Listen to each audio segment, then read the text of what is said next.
ako sa galit, gusto ko tayong patayin. Si Aliyah ho. Si Sino po? Aliyah. Aliyah. Bakit? Anong problema ninyo kay Aliyah? Kasi kinalantarin niya yung asawa ko, kaya iniwanan na ako. Nasa kanya na siguro. Nasa kanya na yung asawa mo?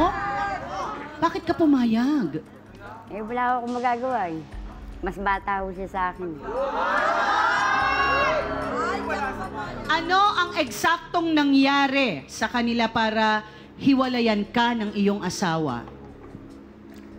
Kasi yung nung nagtatrabaho siya, pagsusweldo siya ng Sabado, halos wala nang nakakarating sa aming pera. Yung pala, nauubos na sa kanya. Dumadaan na po sa kanya. Ano bang trabaho ng asawa mo? Nagko-contraction lang po. Construction. Ngayon, saan niya nakilala itong si Doon lang po sa amin kasi halos kalapit bahay lang namin siya eh.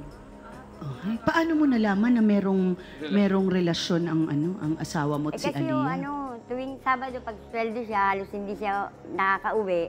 Tapos sinubaybayan ko kung saan siya pupunta. Siya nakakasama niya. Siya nakikita Sinubaybayan? Gaano na ito katagal na may relasyon sila? Matagal na rin kami. Gaano katagal? Buwan? Taon? Na po, taon na ho. Taon Iniwanan ko na ho, pinabayaan ko na. May mga anak kayo? Pero dalawa.